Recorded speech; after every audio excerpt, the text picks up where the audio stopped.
નમસ્કાર મિત્રો, આજે કોડીનારમાં બીઓલની શિક્ષકે આત્મહત્યા કરી લીધી છે। SIRની કામગીરીને દબાણથી માનસિક તણાવને લઈને આત્મહત્યા કરી છે।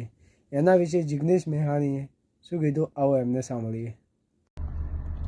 મિત્રો, ગુજરાતની ભાજપ સરકાર, કેન્દ્રની સરકાર અને ચૂંટણી પંચે ઢાંકણીમાં પાણી લઈને ડૂબી મરવું પડે એવી એક ભયંકર ચિંતાજનક ઘટના આપણી સામે ગુજરાતમાં બની છે।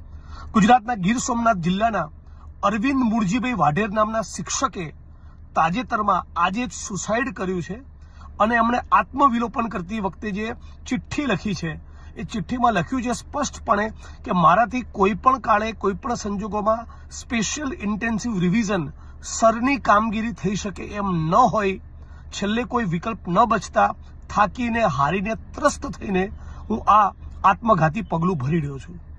આના પરિવારજનોને હું શ્રદ્ધાંજલિ પાઠવું જ છું, પણ આપણે બધાએ ગંભીરતાથી વિચારવાની જરૂર છે। રાજ્યની સરકાર, કેન્દ્રની સરકાર અને ચૂંટણી પંચે ખાસ વિચારવાની જરૂર છે કે તમે શિક્ષકોને આવું ભયંકર આત્મઘાતી પગલું ભરવા માટે કેમ મજબૂર કરો છો। અન્ય અનેક કેડરના સરકારી કર્મચારીઓને તમે આમાં જોતરી શક્યા હોત।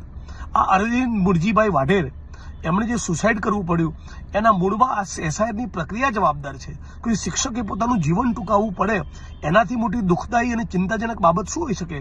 સમગ્ર ગુજરાતના શિક્ષકો, દેશના શિક્ષકો એ એજ્યુકેશનની ભણાવવાની કામગીરી બાજુ પર મૂકી આ કામમાં જોતરાય અને એના કારણે એમણે એના બોજથી થાકીને સુસાઇડ કરવું પડે, આ બિલકુલ કોઈ પણ સંજોગોમાં ચલાવી ન લેવાય। એટલે રાજ્યની સરકાર પાસે, કેન્દ્રની સરકાર પાસે, ચૂંટણી પંચ પાસે હું માગણી કરું છું કે બધા સાથે મળીને એકબીજાના સંકલનમાં નિર્ણય લો કે SIRની પ્રક્રિયા સંપૂર્ણપણે રદબાતલ કરવામાં આવે અને જો રદબાતલ ન થવાની હોય તો એની અવધિ વધારીને તમે 100 દિવસ કરો।